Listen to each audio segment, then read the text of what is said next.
சிம்பிளாக ஈஸியாக ஸ்வீட் கடை ஸ்டைலில் நம்ம பாதுஷா பண்ண போகிறோம். 2 வாரம் வரைக்குமே கெட்டு போகாது. பிகினர்ஸ்க்கு பர்ஃபெக்டாக இருக்கும். ஜூஸியாக இருக்கும். அதே சமயம் கிறிஸ்பியாகவும் இருக்கும். இதுக்கு முதல்ல 3 டேபிள் ஸ்பூன் நெய், தயிர், பேக்கிங் சோடா, கொஞ்சமாக உப்பு போட்டு நல்லா பீட் பண்ணுங்கள்.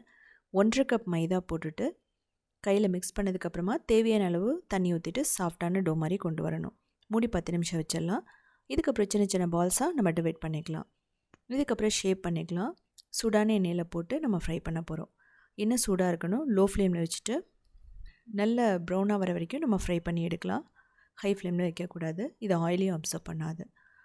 இதுக்கப்புறமா சுகர் சிரப் நம்ம ரெடி பண்ணணும். இதுக்கு 1/2 கப் தண்ணி, 1 கப் சுகர், ஏலக்காய், அதுக்கப்புறம் குங்குமப்பூ போட்டு 1 கம்பி பதம் வரணும். வந்ததுக்கப்புறமா நம்ம பாதுஷா போட்டுருவோம். ஒரு 10 நிமிஷத்துலேயே ரெடி ஆகிடும். கொஞ்சம் லெமன் ஜூஸ் பிழிஞ்சு விட்டுக்கலாம். இது கோதுமை மாவுலேயே நான் வீடியோ போட்டிருக்கேன். ரொம்ப ரொம்ப டேஸ்ட்டாகவும் ஜூஸியாகவும்